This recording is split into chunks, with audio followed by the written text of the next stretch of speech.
అదే పివి నరసింహారావు గారు ప్రధానమంత్రిగా ఉన్నప్పుడు రెండు సంఘటనలు గుర్తు చేయవచ్చు. ఒకటి, యుఎన్ఓలో ప్రసంగం చేయడానికి ప్రధాన ప్రతిపక్ష నాయకుడిగా ఉన్నటువంటి అటల్ బిహారీ వాజ్పేయి గారిని, ప్రతిపక్షంలో ఉన్నటువంటి వాజ్పేయి గారిని పంపించారు మాట్లాడడానికి. ఎందుకు?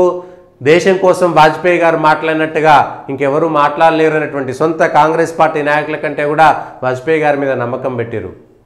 అదే వాజ్పేయి గారు సరళీకృత ఆర్థిక విధానాల విషయంలో కేంద్రంలో అదే పివి నరసింహారావు గారు ప్రధానమంత్రిగా ఉన్నప్పుడు క్యాబినెట్లో చర్చ కూడా చేయకుండా సరళీకృత ఆర్థిక విధానాలతో రూపొందించినటువంటి బడ్జెట్ను ప్రవేశపెడుతున్నప్పుడు అదే కాంగ్రెస్ నాయకులు పివి నరసింహారావు గారిని అడిగారు, ఏంది ఇది ఎట్లా క్యాబినెట్ తీర్మానం లేకుండా పోతే అక్కడ గందరగోళం అయితే రేపు పొద్దుగాల ఇబ్బంది పడతారంటే, నేను క్యాబినెట్ని నమ్మి కాదు వాజ్పేయి గారిని నమ్మి నేను ఈ బడ్జెట్ను ప్రవేశపెడుతున్నా. దేశ అవసరాల కోసము బడ్జెట్ ప్రవేశపెడుతున్నప్పుడు దేశ అవసరాలు ఈ విధంగా మనల్ని పురికొల్పినప్పుడు వాజ్పేయి గారు మద్దతు ఇస్తారు, వాజ్పేయి గారు ప్రతిపక్షాన్ని మొత్తం ఒప్పించగలుగుతారు, దేశం కోసం వాళ్ళు పనిచేస్తారనేటువంటి మాటను చాలా స్పష్టంగా చెప్పారు. అట్లా దేశం కోసం సరళీకృత ఆర్థిక విధానాలను ప్రవేశపెడుతున్నప్పుడు వాజ్పేయి గారి మీద, ప్రతిపక్ష నాయకుడిగా ఉన్నటువంటి వాజ్పేయి గారి మీద నమ్మకంతో ఆ రోజు బడ్జెట్ను ప్రవేశపెట్టారు. ఎక్కడ అల్లరి కాలేదు, గందరగోళం కాలేదు.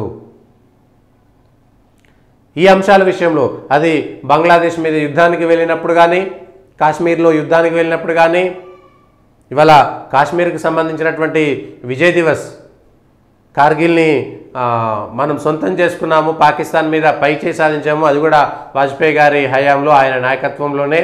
కార్గిల్ని మనం చేసుకొని కార్గిల్ పైన మన మువ్వన్నెల జెండా ఎగిరేసినటువంటి దినం ఇవాళ, కార్గిల్ విజయోత్సవ దినోత్సవం ఇవాళ.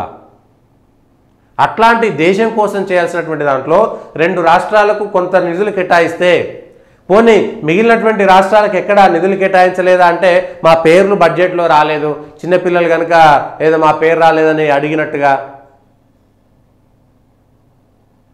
దేశం కోసం పెట్టేటువంటి బడ్జెట్లో అదే ఇవాళ పోయిన రైల్వే నిధుల కంటే ఈసారి 1000 కోట్ల నిధులు దాదాపుగా ఎక్కువ వచ్చినాయి తెలంగాణకి. మధ్యంతర బడ్జెట్లో పెట్టిన దానికంటే 1000 కోట్ల రూపాయల నిధులు ఇవాళ రైల్వేలకు సంబంధించినటువంటి నిధులు వచ్చినాయి. వాటి గురించి మాట్లాడరే.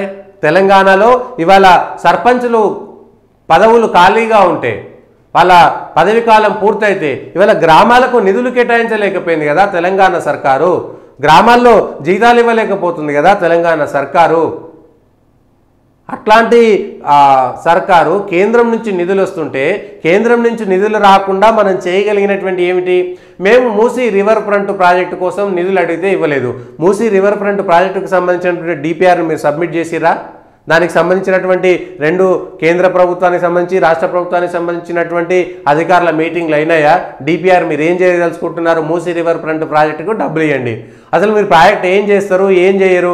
కాళేశ్వరానికి డబ్బులు ఇవ్వండి. ఇవాళ కాళేశ్వరం మీద ఏం మాట్లాడుతున్నారు మరి? అదే బీఆర్ఎస్ ఇవాళ కాళేశ్వరంకు ప్రత్యేక హోదా కింద, లేకపోతే కాళేశ్వరంకు జాతీయ ప్రాజెక్టు కింద ఇవ్వలేదు, రంగారెడ్డి ఎత్తిపోతల పథకం కింద ప్రాజెక్ట్ ఇవ్వలేదు.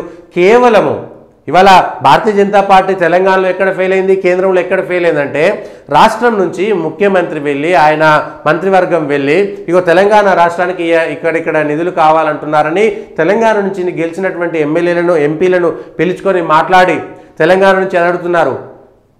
రాజకీయ పరంగా కేంద్రం మేము అడిగినవి అక్కడ రావు, ఎట్లాగూ మేము అడిగినటువంటివి వచ్చేటువంటి నిధులు ప్రాజెక్టులు కావనటువంటి మూసీ రివర్ ఫ్రంట్ ప్రాజెక్టు, ఇవాళ కాళేశ్వరము సాగునీరు లాంటిది అందించాలనుకున్నటువంటి కాళేశ్వరం ప్రాజెక్టునే ఇవాళ ఇదే కాంగ్రెస్ పార్టీ అది వేస్ట్ ఉట్టి పనికిరాని ఒక ప్రాజెక్ట్ అని చెప్పేసి 1,00,000 కోట్ల నిధులు నీళ్లు పారైపోయినాయి అని చెప్పేసి కేవలం కమిషన్ల కోసం అని చెప్పి ఇవాళ మూసీ రివర్ ఫ్రంట్ ప్రాజెక్టు ఎవరి కోసము?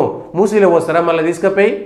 పోనీ అభివృద్ధి టూరిజం కింద అయితే టూరిజానికి సంబంధించినటువంటి శాఖ ద్వారా మీరు మూసీకి సంబంధించినటువంటి మూసీలో ఇప్పుడైతే నీళ్లు స్వచ్ఛంగా చేసి తాగునీళ్ళ కోసం అయితే మూసీ నీళ్ళు పనిచేయి.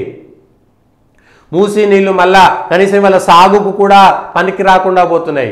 మూసీ కింద ఇవాళ మూసీ నది సూర్యాపేట దాకా పోయే దగ్గర చూడండి, హైదరాబాద్ నుంచి మధ్యలో పోతుంటే చౌటుప్పల ఏరియాలో పోతుంటే మూసీ నిధుల వల్ల వచ్చే నీళ్ళ వల్ల వచ్చేటువంటి పండేటువంటి పంటల పరిస్థితి ఏందో చూడండి. నల్లగా అయిపోయినాయి నీళ్లు, ఎర్రగా అయిపోయినాయి, పచ్చగా అయిపోయినాయి.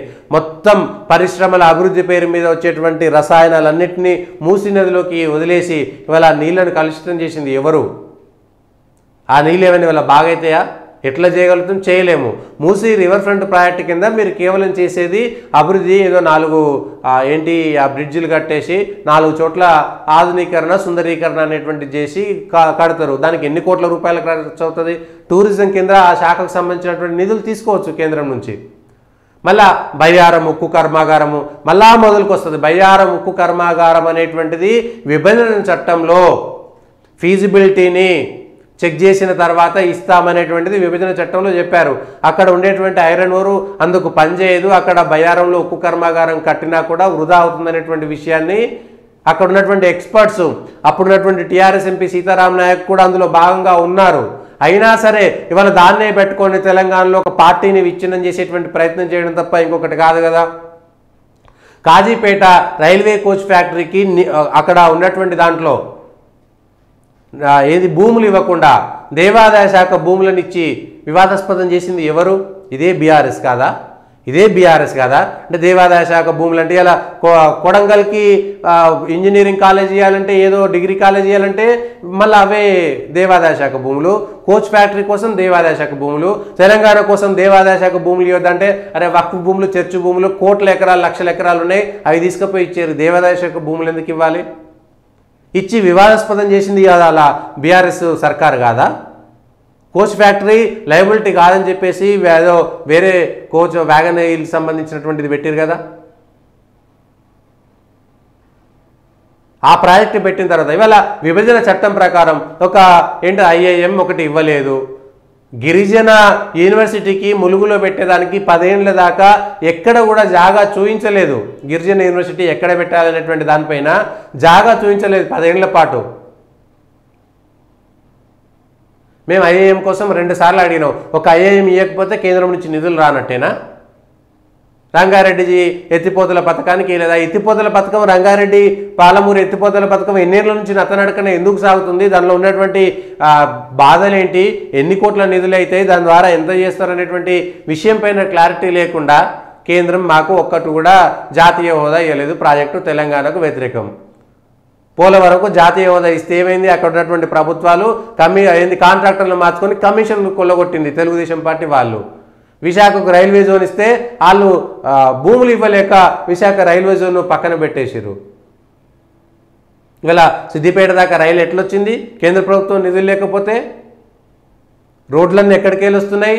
గ్రామాల్లో వచ్చేటువంటి సీసీ రోడ్లు ఎక్కడికి వెళ్ళి వచ్చినాయి? ఉపాధి హామీ పథకం ఎక్కడికి వెళ్ళి వచ్చింది? ఉచిత బియ్యం ఎవరిస్తున్నారు? గ్రామ పంచాయతీకి నిధులు ఎక్కడికి వెళ్ళి వస్తున్నాయి? గ్రామ పంచాయతీలో ఇచ్చినటువంటి నర్సరీలకు కానీ, గ్రామ పంచాయతీలో పల్ల ప్రకృతి వనాలకు కానీ, రైతు వేదికలకు కానీ, లేకపోతే కల్లాలకు కానీ, లేకపోతే ఇచ్చినటువంటి గ్రామాల్లో పండినటువంటి ధాన్యం కొనుగోలుకు వచ్చినటువంటి పైసలు కానీ కేంద్ర ప్రభుత్వ నిధులు లేకుండా కేవలం రాష్ట్రం నుంచి వచ్చినటువంటి నిధులేనా ఇవన్నీ? ఇవన్నీ రాష్ట్రం నుంచేనా? తెలంగాణకు రక్షణ రంగం నుంచి వచ్చేటువంటి నిధులు ఎన్ని వస్తున్నాయి? తెలంగాణ చుట్టుపక్కల ఉన్నటువంటి రక్షణ రంగంలో అత్యధికంగా తెలంగాణకు వస్తున్నాయి. తద్వారా తెలంగాణకు సంబంధించినటువంటి ఇక్కడ డెవలప్మెంట్ అవ్వట్లేదా? డిఆర్డిఓ కానీ, ఆర్సీఐ కానీ, లేకపోతే ఆర్మీకి సంబంధించినటువంటి మిగిలినటువంటి విడిభాగాల తయారయ్యే విషయంలో కానీ అభివృద్ధి ఎక్కడ జరుగుతున్నది? ఆ పెట్టుబడులు ఎక్కడికి పోతున్నాయి? ఈ రైల్వేకి సంబంధించినటువంటి నిధులు ఎక్కడికి వస్తున్నాయి? ఇవాళ చెర్లపల్లి రైల్వే స్టేషన్ అభివృద్ధి నుంచి, వరంగల్ రైల్వే స్టేషన్ అభివృద్ధి నుంచి, తెలంగాణలో జరిగినటువంటి రైల్వే స్టేషన్ల అభివృద్ధి ఎవరు చేస్తున్నారు? రైల్వే స్టేషన్ల రైల్వే విద్యుదీకరణ ఎవరు చేస్తున్నారు? గేజ్లు ఎవరు మారుస్తున్నారు రైల్వేలకు సంబంధించి? నేషనల్ హైవేలు కానీ, ప్రధానమంత్రి గ్రామీణ సడక్ యోజన నిధులతో కానీ నిధులు ఎక్కడికి వెళ్ళి వస్తాయి? తెలంగాణకు ఇన్ని నిధులు ఇస్తాయని బడ్జెట్లో అయితే ఇప్పటి నుంచి బడ్జెట్లో 29 రాష్ట్రాలకు సంబంధించి ఏ రాష్ట్రానికి ఎన్ని నిధులు వస్తున్నాయో బడ్జెట్లో ప్రవేశపెట్టేటప్పుడు అన్ని రాష్ట్రాల పేర్లు చెప్తే అయిపోతుంది. మరి తెలంగాణకు అన్యాయం జరిగిందని చెప్పడానికి ఏమున్నది? ఇవాళ ఇదే మళ్ళా గాడిద గుడ్డు బీజేపీకి తెలంగాణ 8 ఎంపీ సీట్లు ఇస్తే కేంద్ర బడ్జెట్లో బీజేపీ తెలంగాణకు ఏమిచ్చింది? రేపు పొద్దుగాల బీఆర్ఎస్ పార్టీకి గ్రేటర్ హైదరాబాద్లో ఒక్క ఎమ్మెల్యే కూడా లేడు కాబట్టి బీఆర్ఎస్ గ్రేటర్ హైదరాబాద్కు నిధులు కేటాయించదా? మెదక్ జిల్లాలో కేవలం ఒకటి మాత్రమే ఎమ్మెల్యే గెలిచింది కాబట్టి మెదక్ జిల్లాకు నిధులు కేటాయించదా? లేకపోతే ఆసిఫాబాద్ జిల్లాకో ములుగు జిల్లా నుంచో రాష్ట్రానికి నిధులు ఎక్కువ పన్నులు రావు కాబట్టి ఆ జిల్లాలకు నిధులు కేటాయించరా? అయితే రాష్ట్రాలు ఫెడరల్ స్ఫూర్తి, సమాఖ్య స్ఫూర్తి అంటే ఏముండాలి? దేశంలో రక్షణ రంగం ఎవడుండాలి? విదేశీ విధానం ఎవడు చేయాలి? ఇవన్నీ మన దేశానికి సంబంధం లేదా? ఇగో ఇట్లా దేశ విభజన కోసము మనుషుల్లో మాలిన్యాన్ని నింపడానికి ఇప్పటి నుంచే ఇవన్నీ జరుగుతున్నాయి. ప్రాంతీయ పార్టీల వ్యవహారాల విషయంలో దేశంలో ఒకసారి చర్చ జరగాలి. రాష్ట్రానికి నిధులు రావాలి, ప్రతి రాష్ట్రం అభివృద్ధి చెందాలి, ప్రతి రాష్ట్రం కూడా దేశం మనదని, దేశం ఐక్యంగా ఉండాలనేటువంటి విధంగా చర్చలు జరపాలి. కానీ వాళ్ళ రాష్ట్రానికి నిధులు రాలేదని, కేంద్రం పైన వివక్ష ఉందని చెప్పేసి తీర్మానాలు చేసి పంపడం అనేటువంటిది దేశ సమైక్యతకు చిహ్నంగా మనం చూడాలనా? ఇది దేశ సమైక్యతకు ఉపయోగపడుతుందా? తెలంగాణ అనేటువంటిది దేశం నుంచి విభజించేటువంటి కుట్ర ఏమైనా జరుగుతున్నదా? ఈ విషయం పైన కూడా చర్చ జరగాలి. కేంద్రంలో బీజేపీ సర్కారు ఉన్నా లేకపోతే యూపీఏ సర్కారు ఉన్నా దేశానికి సంబంధించినటువంటి పేరు రావాలి, దేశానికి రావాలి. కానీ దేశంలో ఉండేటువంటి అంతర్గత రాజకీయాల వల్ల దేశానికి చెడ్డ పేరు తీసుకురావడం అనేటువంటిది అవసరమా?